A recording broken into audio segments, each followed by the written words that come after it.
시편 32편 보겠습니다.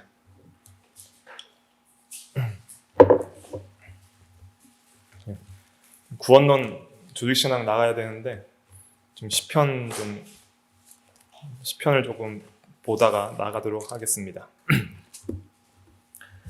시편 32편.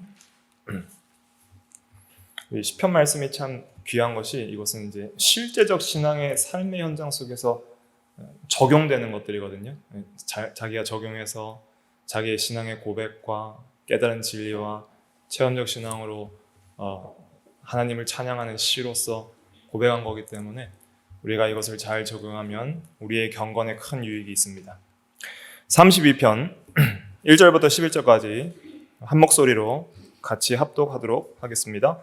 시작. 허물의 사함을 받고 자신의 죄가 가려진 자는 복이 있도다. 마음에 간사함이 없고 여호와께 정죄를 당하지 아니하는 자는 복이 있도다.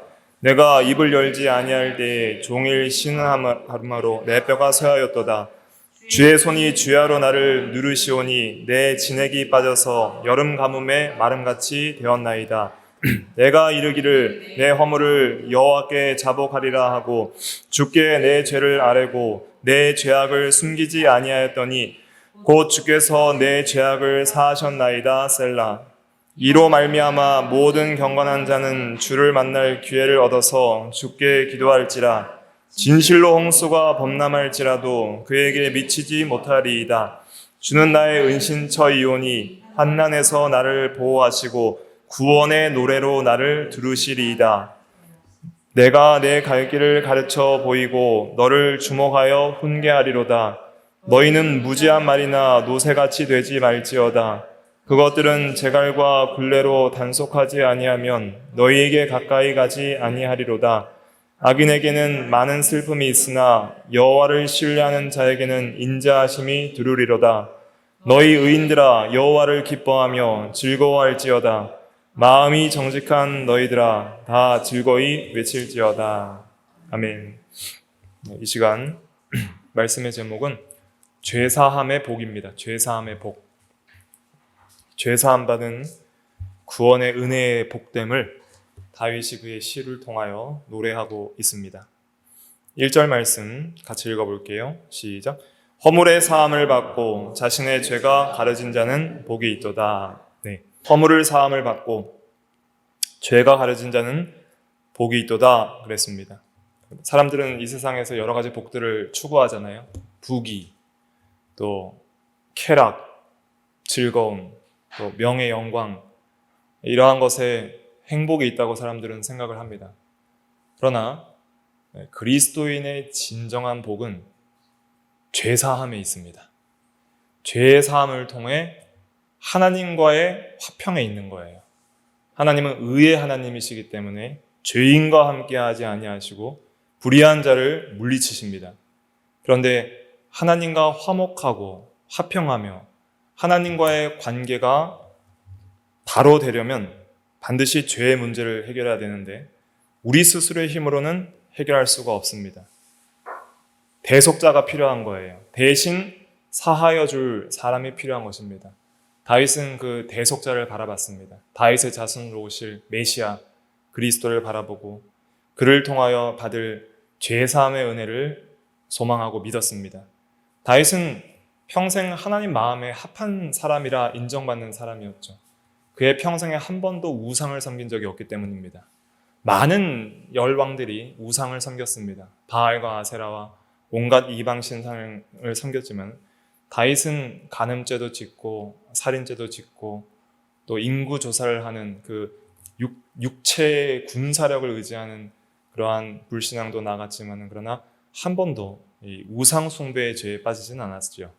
항상 하나님을 진실하게 예배했던 자입니다. 때로는 잠시 죄악에 넘어질지라도 하나님을 예배했던 자이죠. 그러나 그가 허물이 많았습니다. 간음죄, 살인죄, 여러 가지 이 인구조사나 이러한 죄들을 지음으로 말미암아 하나님의 징계를 많이 받았습니다. 그렇지만 그는 죄 용서를 받았습니다. 그의 평생에 하나님의 징계 가운데 있었지만 그는 사하심을 받고 용서함을 받고 하나님의 은혜와 평강을 누렸던 것이죠. 우리가 이 세상을 살아가면서 가장 귀하게 여겨야 될 복은 하나님과의 화목을 가져오는 이 죄사함의 복입니다. 죄사함 받는 것보다 죄인에게 기쁨은 없는 거예요. 우린 전부 죄인입니다. 마치 감옥에서 사형 집행을 앞둔 사형수와 같은 거예요. 언제 죽을지 모르고 영원한 멸망을 당할지 모르는 한치 앞을 내다보지 못하는 비참하고 가련한 존재로서 살아가지만 그것도 모르고 살아가는 불쌍한 존재이죠. 그러나 사형수가 누군가 대신 나를 위하여 죽어 죽었기 때문에 이제는 석방이라는 말을 들으면 얼마나 기쁠까요? 하지만 그거와는 상상할 수 없는 수준의 그 구원이 바로 예수 그리스도를 통한 죄사함의 은혜입니다. 영원한 형벌, 상상만 해도 끔찍하고 무섭고 두려운 지옥에서 영원한 형벌의 부과와 선하시고 좋으신 하나님과의 영원한 관계적 단절로 오는 그 슬프고 애통하며 슬피며 이를 가는 그 영원한 상실감의 세계. 지옥이 무서운 것은 단지 불에 타서 고통받기 때문에 무서운 것이 아니라 그 좋으신 하나님과의 영원한 단절에서 오는 그 영적 상실감, 그 공허함, 그 슬픔과 불안감, 그 외로움, 영원토록 하나님 없는 삶을 사는 곳이 지옥인 거예요. 그리고 지옥에서는 하나님의 심판과 하나님의 공의만이 있습니다. 하나님의 긍휼과 사랑은 없는 곳이 지옥이에요. 혹자는 천국은 하나님이 계시기 때문에 천국이고 지옥은 하나님이 없기 때문에 지옥이라 말하는데 그것 어떤 면에서는 맞고 어떤 면에서는 틀린 것입니다. 지옥은 하나님이 계시기 때문에 지옥이고 천국도 하나님이 계시기 때문에 천국이에요. 천국은 하나님의 선하심과 인자하심이 영원한 곳이지만 지옥은 하나님의 공의와 심판이 영원한 곳입니다. 그리고 지옥은 하나님의 선하심과 인자하심이 없는 곳이기 때문에 지옥은 가장 큰 고통의 세계인 것입니다. 이렇게 말해도 사람들이 하나님 없는 게 뭐가 그렇게 슬프냐라고 생각하는데 그것은 하나님을 모르기 때문입니다. 그렇게 말하는 하나님이 없다는 그런 불신앙의 사람들조차 하나님의 은혜를 받고 있기 때문에 지금 하나님 없어서 살만하다고 말을 하는 거예요. 그러나 그 하나님과의 모든 선의 단절이 이루어질 지옥에서 그들이 겪게 될 고통을 조금이라도 안다면은 지금 이 세상에서 누리는 하나님께서 하나님을 섬기지 않는 불신자에게도 주시는 그 은혜와 사랑을 가볍게 생각하지는 않을 것입니다. 하나님을 영화롭게 하지 않는 죄, 하나님을 감사하지 않는 죄, 이러한 죄들이 오늘날 만연하게 일어나고 있습니다. 하나님 때문에 존재하고 하나님 때문에 살아가며 하나님 때문에 모든 좋은 것을 누리고 있으면서도 하나님께 감사하지 않는 죄가 얼마나 큰 죄인지 이런 말할 수 없는 큰 죄입니다. 우리가 누군가에게 감사함을 받으려고 호의를 베푼 건 아니지만 그 사람을 불쌍히 여겨서 큰 도움을 줬다고 생각을 해보세요. 그런데 그 사람이 나에 대해서 더 도움을 안 준다고 원망 불평하고 한 번도 고맙다고 말을 안 하면 그 마음이 어떨까요? 매우 아프겠죠. 이 세상의 불신자들이 다 그러고 있는 거예요. 하나님 앞에 죄를 짓고 하나님을 대적하며 하나님 앞에 불의를 쌓고 있으면서도 하나님은 그들에게 여전히 선한 자와 악한 자에게 비와 해를 내려주시고 지금도 예수를 믿고 돌아오라고 오래 참고 기다리시는데 그러나 그들은 하나님의 오래 참음을 멸시하고 하나님을 영화롭게도 하지 아니하고 감사치도 아니하고 있다면 하나님의 마음이 얼마나 아프시겠습니까? 그러한 악한 죄인들이 바로 우리였고 여전히 우리도 오늘날 많은 감사를 잃어버리고 하나님 없는 삶을 살아갈 때도 간혹 있지만은 그럼에도 우리가 늘 하나님 앞에 나아갈 수 있고 오늘도 기도할 수 있고 예배할 수 있는 이유는 죄사함의 복을 받았기 때문입니다. 오직 은혜예요. 이것은 우리 주 예수 그리스도께서 우리를 대신하여 이루신 구원의 은혜입니다. 그러므로 우리는 이 세상을 살아가면서 가장 감사해야 할 복 중의 복은 죄사함 받은 복입니다. 구원의 은혜, 이것을 감사해야 됩니다. 그것을 통해서 우리가 하나님과 함께 할 수 있음에 감사해야 됩니다. 하나님을 예배할 수 있음에 감사해야 됩니다. 하나님께 감사할 수 있음에 감사해야 됩니다. 하나님께 감사할 수 있는 성도만큼 복되고 행복한 성도는 없습니다. 감사치 못하는 그 영혼 속에 얼마나 큰 흑암과 괴로움이 있겠어요. 온통 원망과 불평과 그런 아픔을 가지고 시기 질투하며 악한 생각과 대적을 하는 그 마음속에 어떤 평강과 천국이 일어나겠습니까? 그러나 어떠한 어려움과 삶의 고통 속에서도 항상 하나님께 감사하며 하나님께 영광을 돌리며 묵묵히 하나님을 의지하는 그 심령 속에는 하나님이 얼마나 큰 은혜를 주시겠습니까? 그런 은혜 가운데 있는 것을 우리가 감사해야 되겠습니다. 2절 같이 읽어볼게요. 시작. 마음에 간사함이 없고 여호와께 정죄를 당하지 아니하는 자는 복이 있도다. 구원의 은혜를 받고 예수를 믿고 죄사함의 은혜를 받은 자는 이제는 정죄를 당하지 않습니다. 정죄는 죄를 정한다는 거예요. 너는 죄인이라. 영원한 지옥에 떨어지라. 이것이 정죄입니다. 하나님의 심판. 그것이 정죄인데 죄사함 받은 자의 복은 이제는 정죄받지 않습니다. 법적으로 죄사함을 받는 것은 죄 없이 함을 받고 더 이상 영원한 사망의 형벌을 받지 않는다는 거예요. 그러나 성도들에게도 징계는 있습니다. 정죄와 영원한 심판은 없어도 사랑하시는 아버지께서 주시는 사랑의 징계는 있다는 것이죠. 또 구원의 은혜를 받은 자에게는 참된 진실함이 있습니다. 마음에 간사함이 없다라는 것은 이 간사함은 속임을 가리킵니다. 속임과 사기를 가리킵니다. 마음에 간사함이 없다는 것은 진실하다는 뜻입니다. 진실한 성도가 돼야 됩니다. 무엇에서 진실해야 되는가? 하나님을 진실하게 믿어야 됩니다. 예수 그리스도를 진실하게 믿어야 됩니다. 가식적으로 믿는 척만 하는 것이 아니라 진실로 믿어야 됩니다. 그러려면 먼저 내가 진실로 회개해야 됩니다. 진실로 내 죄를 깨닫고 나는 죄인이로소이다. 주여 나를 용서하여 주시옵소서. 진실한 신앙의 고백과 진실한 죄의 고백과 진실한 회개가 있을 때에 그 참된 믿음과 회개를 보시고 죄사함의 은혜를 주십니다. 참된 믿음과 회개가 있는 마음, 그것이 간사함이 없는 마음입니다. 반드시 죄사함의 은혜는 참된 믿음과 회개를 통해서 옵니다. 믿지도 않고 회개도 안 했는데 죄를 사해 주시진 않는 거예요. 참으로 예수 그리스도에 대한 복음을 진실로 믿고 나의 죄를 깨닫고 슬퍼하며 그 죄에서 돌이켜서 주여 나는 죄인이로소이다 나를 용서하여 주시옵소서. 그렇게 고백하는 자에게 이 은혜가 주어지는 것입니다. 다윗은 그것을 체험적으로 경험했어요. 죄를 고백 안 하고 있을 때 그는 엄청난 고통을 당했던 것이죠. 3절과 4절이 그것입니다. 같이 읽어보겠습니다. 시작. 내가 입을 열지 아니할 때에 종일 신음함으로 내 뼈가 쇠하였도다. 주의 손이 주야로 나를 누르시오니 내 진액이 빠져서 여름 가뭄에 마름같이 되었나이다. 셀라. 셀라는 잠깐 쉬는 거예요. 잠깐 쉬면서 이제 쉼표인 동시에 그 전까지 한 말씀을 묵상을 하는 그러한 용도로 쓰는 것입니다. 3절 4절 보면은 3절에 보니까 내가 입을 열지 아니할 때, 이 말은 진실하게 죄를 고백하고 회개하지 않은 것을 가리킵니다. 고통을 받으면서도 회개를 안 하는 거예요. 회개할 것도 깨닫지 못하고 마음이 완고하고 강팍해서 아직 온유하고 겸손해지지 않아서 입을 안 여는 거예요. 종일 신음함으로 내 뼈가 쇠하였도다. 그렇게 영혼의 하나님 없음과 공고함과 가련함과 눈먼과 영혼의 고통을 경험하면서도 여전히 회개를 하지 않았습니다. 그랬더니 주님의 징계가 임했습니다. 4절에 주의 손이 밤낮으로 주야로 나를 눌렀다 그랬습니다. 하나님의 극심한 징계가 왔던 거예요.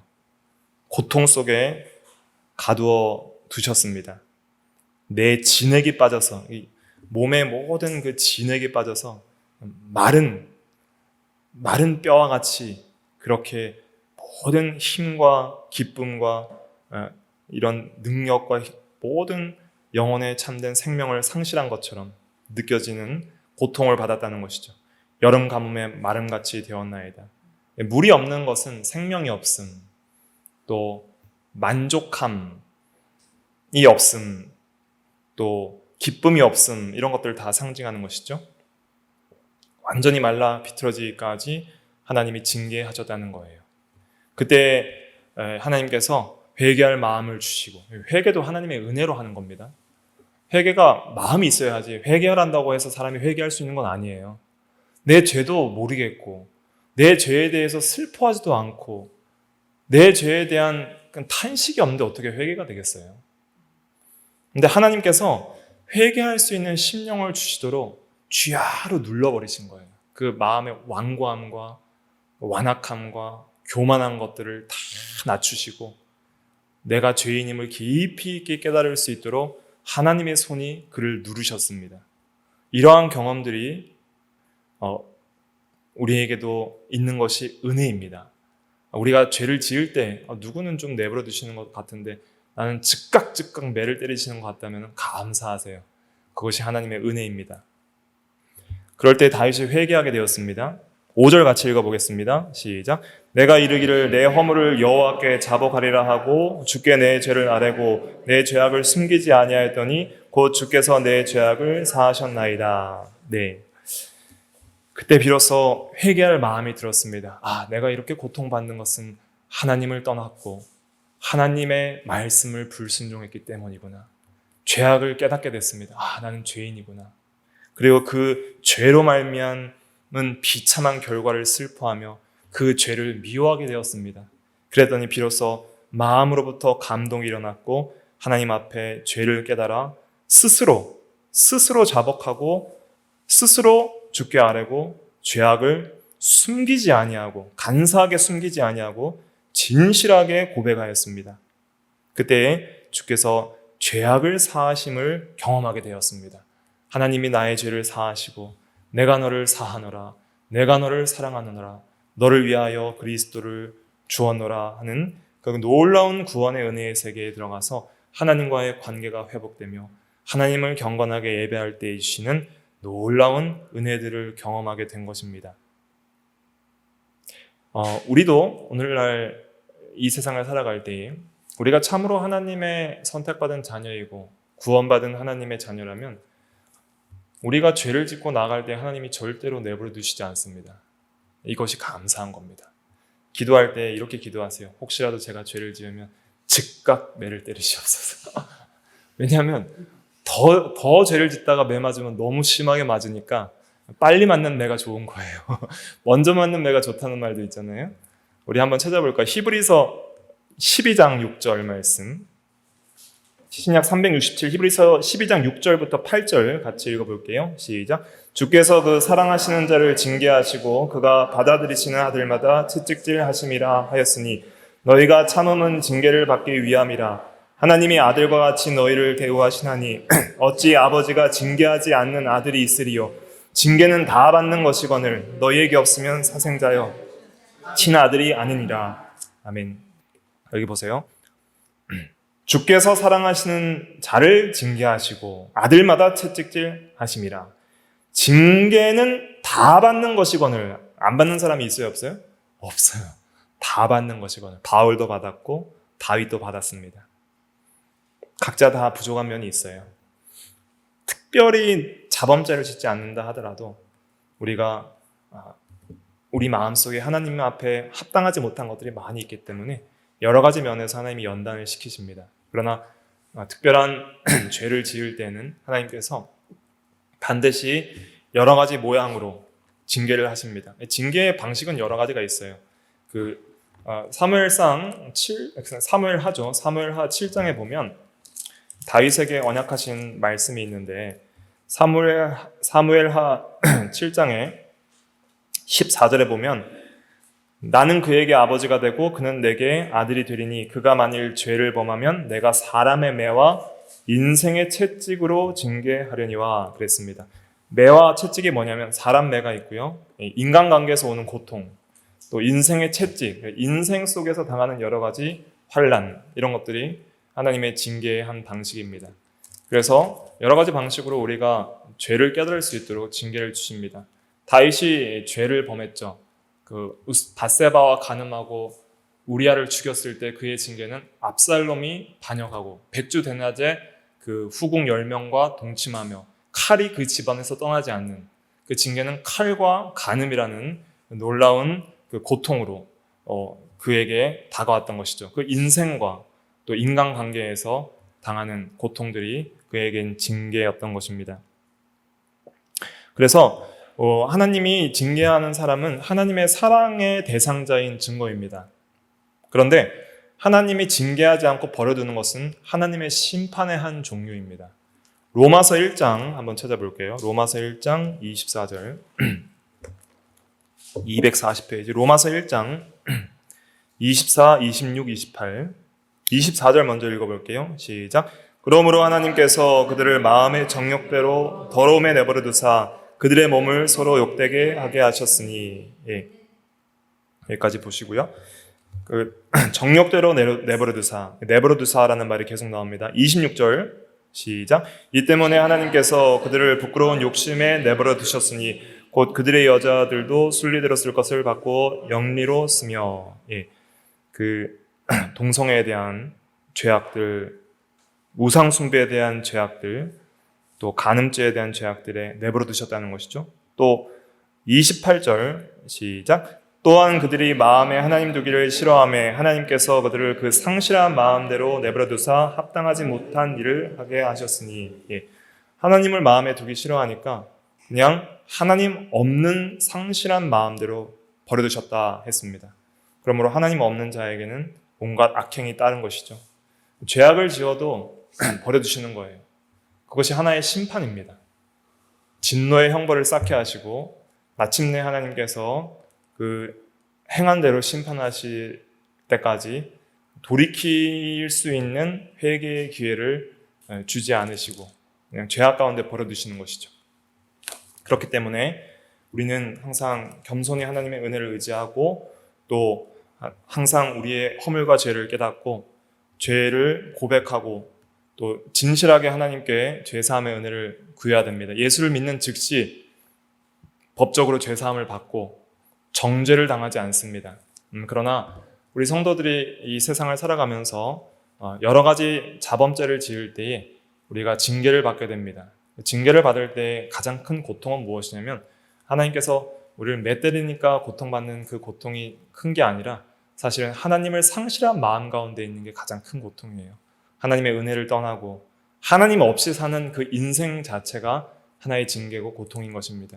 그럴 때 우리는 여름 가뭄의 마름같이 우리의 영혼이 바짝 말라 생명의 기운을 잃어버리고 삶의 기운을 잃어버리는 것이죠. 세상 그 어떤 것도 즐겁지가 않은 상태가 되는 것입니다.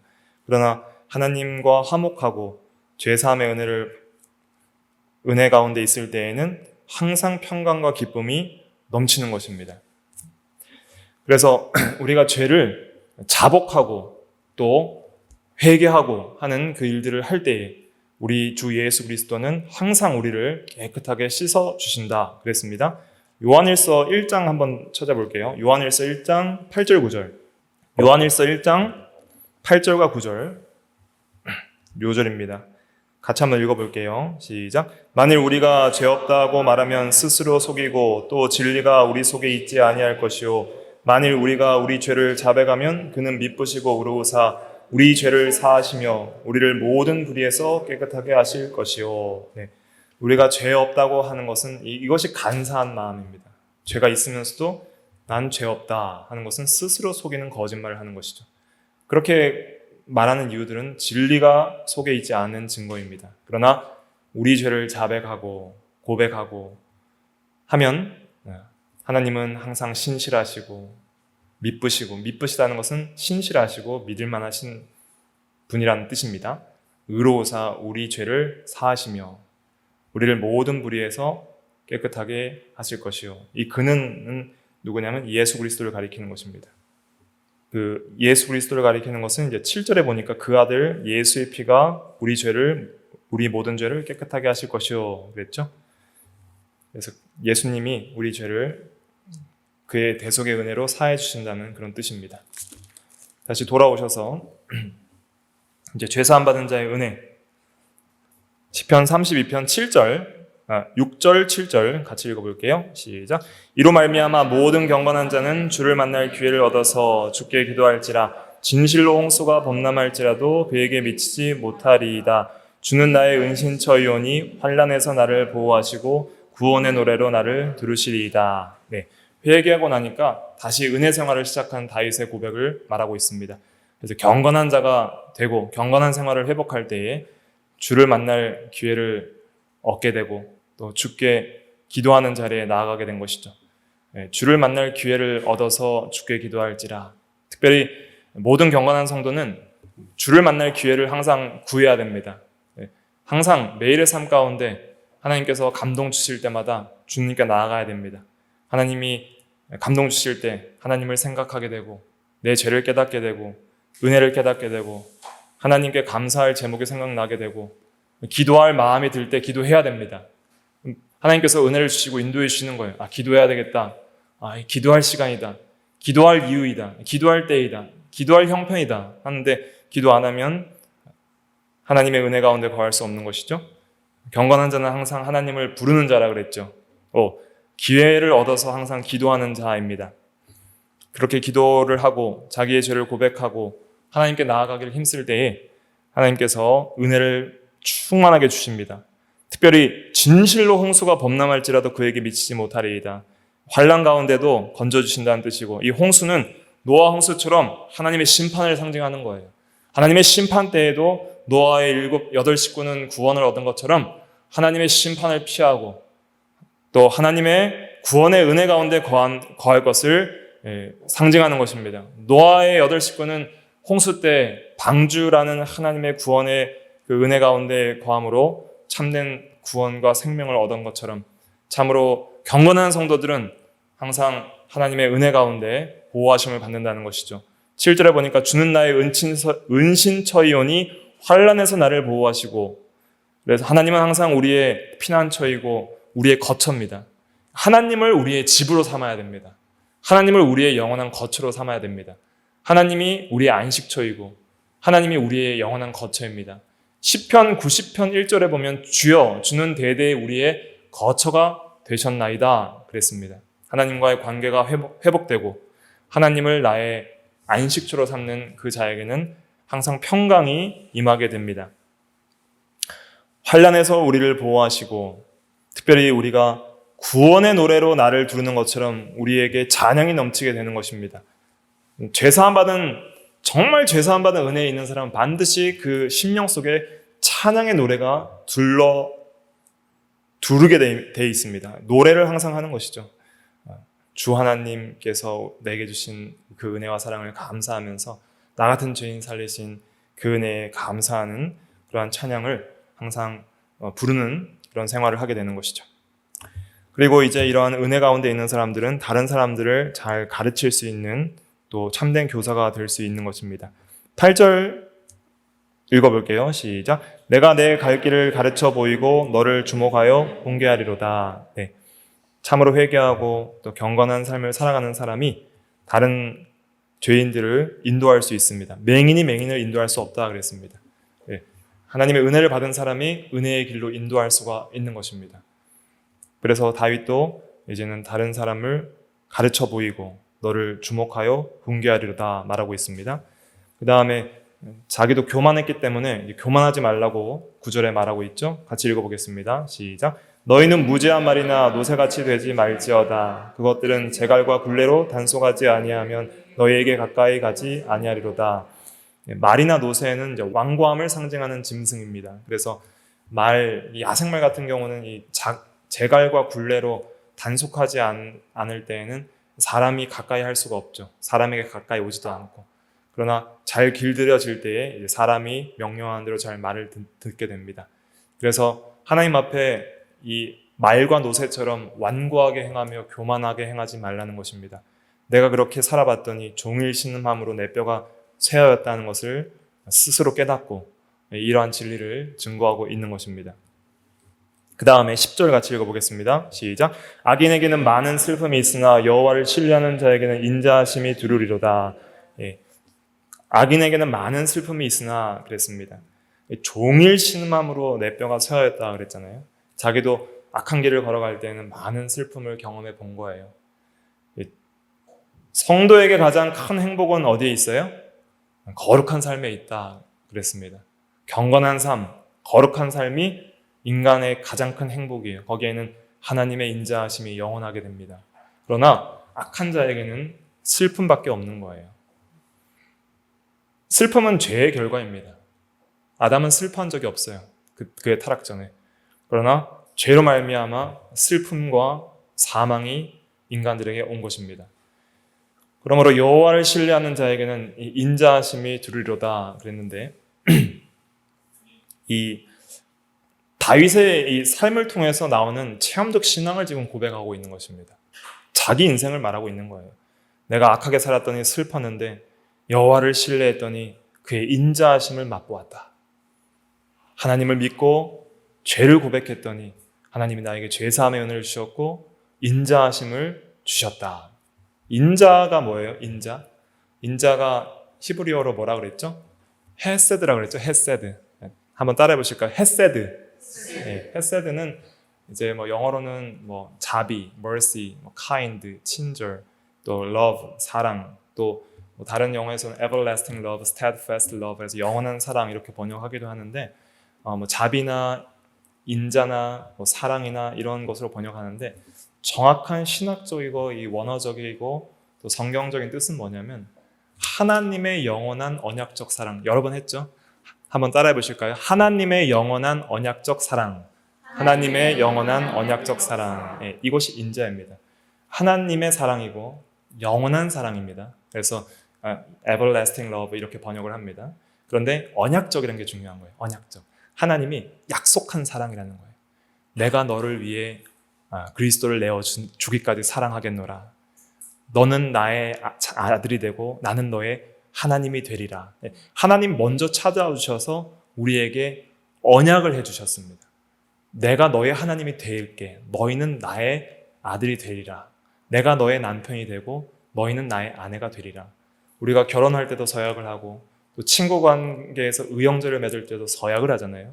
인간관계에서의 이 언약은 잘 깨지지만 하나님과의 언약은 절대로 깨지지 않으니 하나님께서 영원하게 그 언약을 지키시기 때문입니다.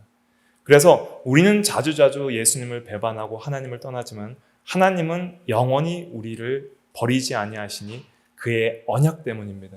그러니까 언약적 사랑이라는 것이 굉장히 중요한 거예요. 하나님이 약속하신 사랑이라는 거예요. 하나님이 우리를 사랑하시겠다고 약속하신 사랑이라는 거예요. 그게 헤세드고 그것이 인자입니다. 그 인자하심 때문에 우리는 하나님께 돌아갈 수 있는 겁니다. 우리의 경건과 우리의 행위 때문에 우리가 하나님께 나아갈 수 있는 게 아니라 하나님의 그 인자, 영원한 하나님의 언약적 사랑이 우리에게 은혜로 주어짐으로 말미암아 우리는 늘 여전히 부족한 면이 많지만 오늘도 하나님을 예배할 수 있는 것입니다. 그 은혜를 우리가 생각해야 됩니다. 그것이 하나님의 영광이에요. 그것이 하나님의 존재적 탁월성이에요. 그것이 하나님의 탁월성이고 하나님의 사랑의 탁월성이니 감히 그 어떤 피조물도 범접할 수 없는 초월적 하나님의 사랑이고 아가페의 사랑인 것이죠. 그러한 은혜가 그리스도를 통해서 우리에게 주어졌습니다. 그리고 누구든지 믿고 회개하는 자에게 그 은혜를 주겠다고 약속했습니다. 그러나 오늘날도 많은 악한 불경건한 자들은 그 은혜를 버려버리는 것이죠. 그러니 하나님의 마음이 얼마나 아프시고 그 하나님의 진노가 얼마나 크시겠습니까? 11절 같이 읽어보겠습니다. 시작. 너희 의인들아 여호와를 기뻐하며 즐거워할지어다. 마음이 정직한 너희들아 다 즐거이 외칠지어다. 예, 의인들아 그랬습니다. 우리가 예수 그리스도를 통해서 의인이 됩니다. 그리스도의 전가된 의를 받아서 법적 칭의, 법적으로 의롭다 하심을 받고 실제적으로도 우리의 본성적 변화를 그의 성령과 말씀으로 우리의 마음을 변화시켜서 거룩하고 의롭게 만들어 가십니다. 우리가 한순간이라도 내가 거룩하게 살 수 있는 건 하나님의 은혜입니다. 내가 오늘 죄를 깨닫고 회개할 수 있는 것 하나님의 은혜입니다. 내가 오늘 하루를 하나님 앞에 의롭게 살 수 있는 것도 하나님의 은혜입니다. 내가 자원해서 한 것입니다. 내가 마음의 감동이 일어나서 한 것입니다. 내가 의롭게 살았고 내가 믿었고 내가 회개했지만은 하나님의 섭리는 놀랍고 신기한 것이 내가 한 것처럼 자원하는 마음들을 다 사용하셔서 하나님이 하시는 거예요. 진짜 하나님의 은혜를 받은 사람은 내가 했다고 말 안 합니다. 회개하고 나고 보니까 이거 내 속에서 내 본성에서 나온 마음이 아니에요. 회개하고 나고 보니까 이 회개도 하나님이 주셨습니다. 믿고 보니까 이 믿음도 하나님이 주셨습니다. 라고 고백하는 것이 그것이 진실한 성도의 고백입니다. 그래서 우리가 의인이 될 수 있는 것은 하나님의 놀라운 구원의 은혜 때문인데 법적으로도 죄사함 받고 의롭다 하심을 받을 뿐 아니라 실제적으로도 우리가 의롭게 살 때에 의롭게 살게끔 하시는 놀라운 은혜가 하나님으로부터 주어지기 때문에 그렇게 의롭게 살아갈 수 있는 것입니다. 그래서 우리는 더욱더 하나님의 은혜를 구해야 되겠고 또 의롭게 하나님 앞에 살아갈 때에 참으로 하나님으로 말미암아 기뻐하며 즐거워하는 그 놀라운 천국 생활을 누리게 되는 것이죠. 그래서 성도의 행복은 어디에 있어요? 거룩한 생활에 있습니다. 항상 기억하세요. 우리의 행복은 거룩에 있다. 우리의 행복은 경건에 있다. 우리의 행복은 의로운 삶에 있다. 왜냐하면 거기에 하나님이 함께 하시기 때문이다. 거기에 여호와를 기뻐하는 세계가 있고 여호와를 즐거워하는 세계가 있기 때문이다. 하박국은 그의 서신서 3장 마지막에 뭐라 그랬어요?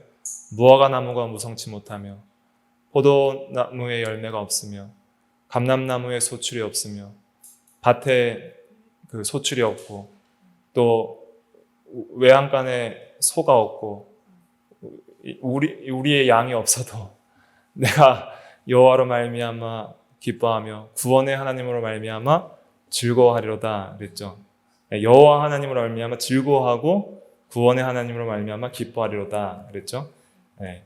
잘 외워야 되는데 잘 못 외워가지고 아무튼 그 여호와를 기뻐하는 세계는 그 의롭게 사는 삶 속에서 주어집니다. 마음이 정직한 너희들아 다 즐거이 외칠지어다 그랬습니다. 그래서 참으로 진실되게 믿는 성도 또 진실한 믿음, 진실한 회개를 가진 사람들은 항상 하나님의 은혜 가운데 거하게 됩니다. 그리고 하나님을 찬양하고 기뻐할 수 있게 되는 것이죠. 그래서 오늘 죄사함의 복이라는 제목으로 말씀을 증거했는데 우리가 이 세상을 살아가면서 가장 큰 복은 구원의 은혜입니다. 구원의 복. 구원의 복 중에 중요한 복이 바로 이 죄사함의 복이죠. 죄사함의 복은 하나님을 진실하게 믿고 회개하는 성도들에게 주시는 하나님의 구원의 은혜입니다. 그 믿음과 회개조차 하나님이 주시는 것입니다. 우리에게 징계조차 하나님이 은혜로 주십니다.